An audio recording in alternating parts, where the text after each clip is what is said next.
Hello and welcome back to another episode. Today I want to share with you something very special indeed. This little book records a very particular time in my life, 1988 to 1989, when I would have been 4 or 5 years old. It's written by my father in a very particular time in his life, leading up to his death, sadly, in 1990. At this time he would have been sick. He would have been poorly. He died of bowel cancer, unfortunately. But he took the time to record Our Days Out, meticulously, beautifully, with his incredibly neat handwriting. He recorded a journey to Blue John Cavern in Derbyshire with a drawing that I did of a steam train. You can see I've even written my name just about there, M-A-R-C. Stretton Mill, Farden, Cheshire. We visited a place called Capesthorne Hall in Cheshire. And in 1989, we visited Beeston Castle. Now, this trip is very, very important for me. This was probably my first castle trip, as far as I was concerned anyway. This is the first one that I remember visiting.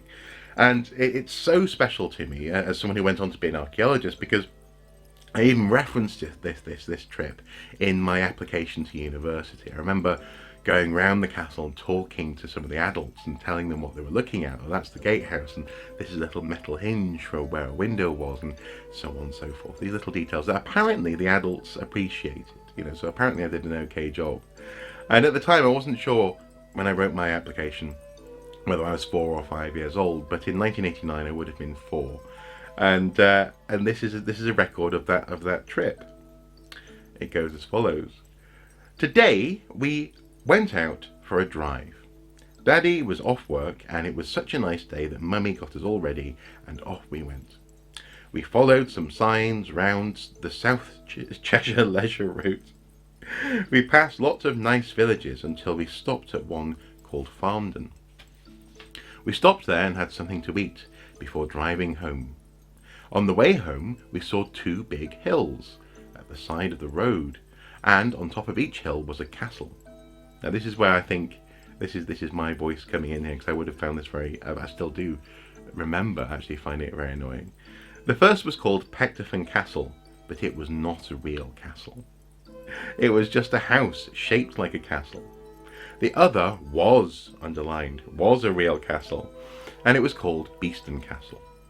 This castle was built a long time ago, in 1220, by the king, because at that time the Welsh people and the English people were fighting each other. There used to be a lot of soldiers in the castle, but now no one lives there, and the walls are all tumbled down. We all walked up the hill and right around the inside of the castle. Mark said, that's me, that from the top of the hill you could see all of the world. Oh. Paul, my brother, was happy jumping off rocks and splashing in puddles. Before we went home, we went to the visitor centre.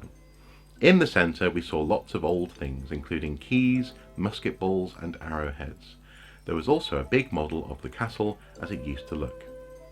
And then I've done a drawing of a Beeston Castle knight on horseback, a horse seemingly with a raised eyebrow. It could be a worse drawing for a 4-year-old. And then on the other page, on the other side of that page, Beeston Castle on top of a big hill. You got the castle, the flag, and I think some trees on the hill. Although my lovely wife this morning suggested that they might be deer, possibly. Either or. This little record here is so incredibly important, and actually I didn't realise what I had when I was bringing things home from Wales. I didn't realise this was in there, and actually I didn't realise this existed until a couple of days ago. I'm so glad that I have this though, because it's a little voice of myself. It's a little reminder that day happened before lots of very dark days, frankly, following Dad's death. But also, it's a little insight into my dad's style of being a father.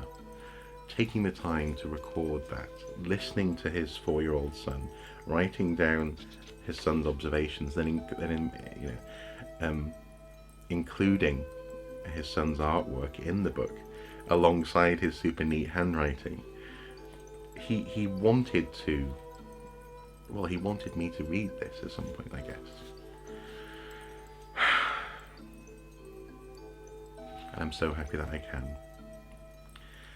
So, in the past I've touched on how aspects of my childhood, frankly my teenage years and my early post-teenage years, adulthood, weren't ideal with my mum, and that's an understatement. They were often quite dangerous for me.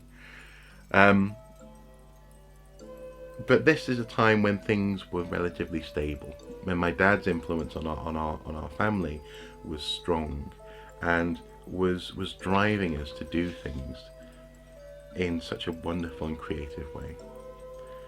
And I should make it clear, this doesn't mean that I'm idealizing my dad. No one's perfect, and I'm also not contrasting that with my mum and how she behaved over the years, and also her tremendous mental illness. I think what I'm seeing here is life. Life has good, life has bad, and in this case, Our Days Out, started in 1988, is definitely good. Thank you for watching. This has been obviously quite a personally interesting, but maybe not the most interesting video in the world for you.